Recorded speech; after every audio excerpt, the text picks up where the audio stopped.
Anaerobic digestion is probably the only waste-to-energy technology that a community could look at getting involved in.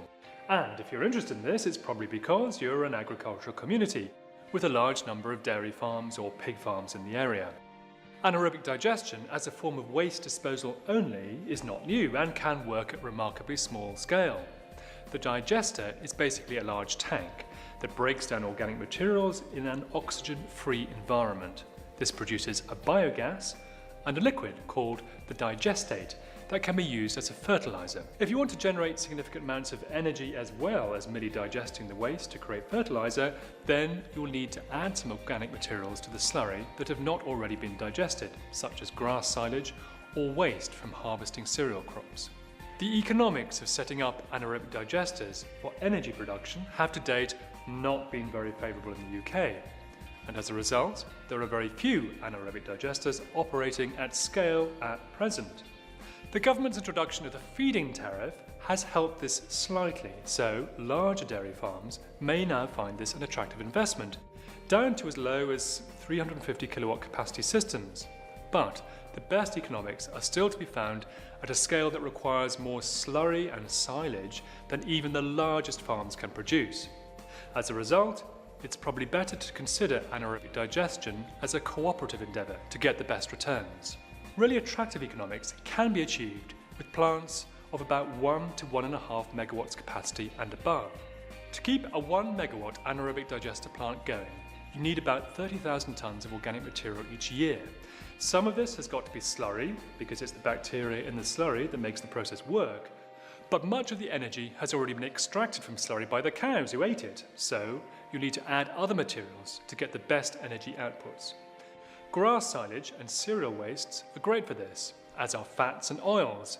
But, as with people, not too much fat please. You could work on about a third each of slurry, grass and cereal silage and other wastes, such as chicken farm waste and waste from cheese processing. While you could actually get away with less slurry, these sorts of quantities would optimise the environmental and economic benefits to your farming community.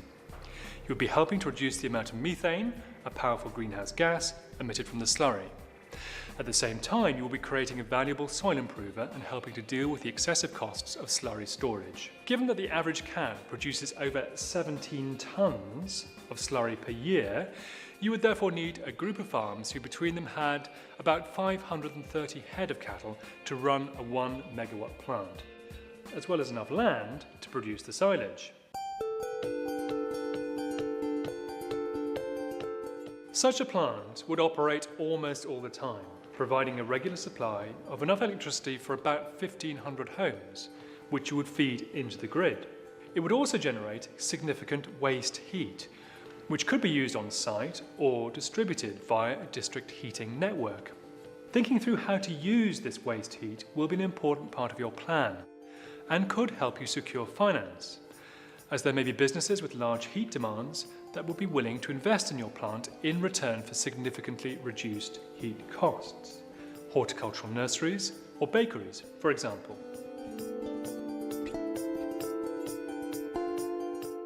You will obviously need planning permission for the plant itself. You'll need to provide the local authority with information not only on the structure and design of the plant, but also on the potential nuisance issues, in particular smell and increased transport. You'll need to show the measures that you intend to put in place to mitigate them. They'll probably also require an environmental statement to assess impacts on local ecosystems. Because of the transport, it's very likely that you'll also need to discuss your plans in some detail with the Highways Department. Anaerobic digesters are not common in the UK, and so few planning authorities have experience of dealing with them.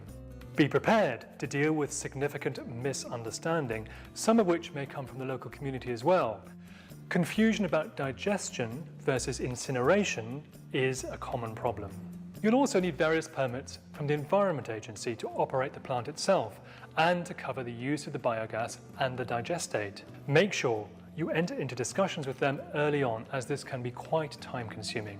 The procedure for gaining permits from the Environment Agency can seem completely impenetrable, but it's really a question of ensuring that they have properly logged all waste streams and that watercourses and sensitive environments have not been put at risk by the operation of the plant. Don't be put off by the apparent complexity. It's actually quite a standardized procedure.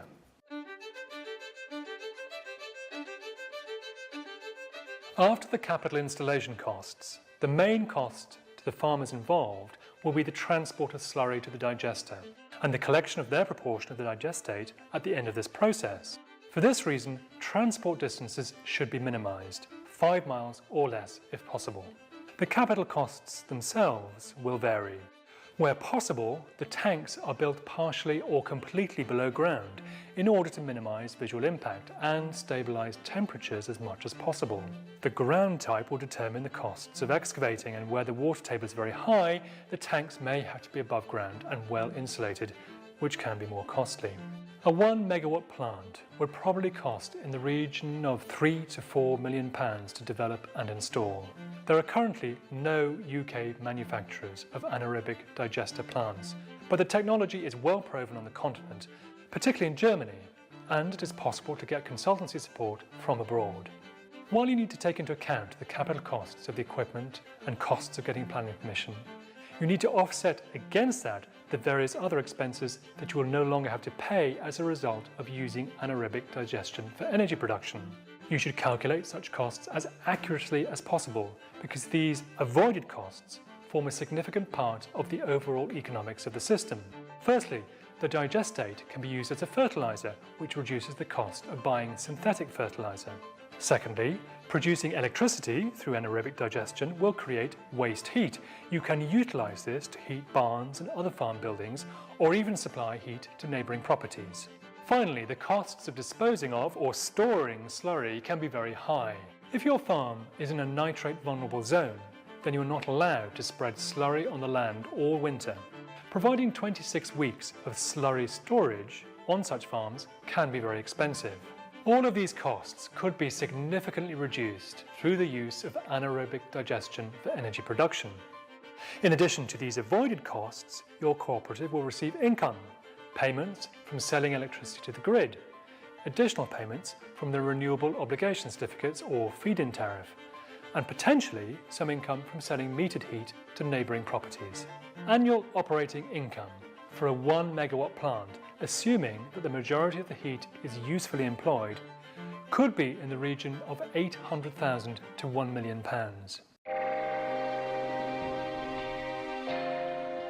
There are so few plants like this in operation in the UK that there is little precedent to go on here.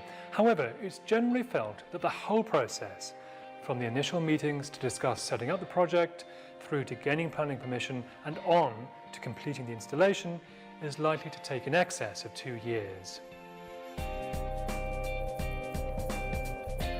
The process produces about 10% biogas and about 90% digestate. So, if you put in 10,000 tonnes of slurry, you will get 9,000 tonnes of digestate back. What you have, though, is a much more useful product than slurry. Digestate is much less smelly than slurry and is less solid. This means it's less of a nuisance and is absorbed by the land quicker, which reduces the time that you can't graze cattle on those fields. In addition, because of the temperatures reached in the tank, weeds and diseases such as bovine tuberculosis are killed off, so it can considerably improve farm hygiene. There are still some regulations to be applied though. The Environment Agency issues permits for the use of digestate as a fertiliser to be spread on land.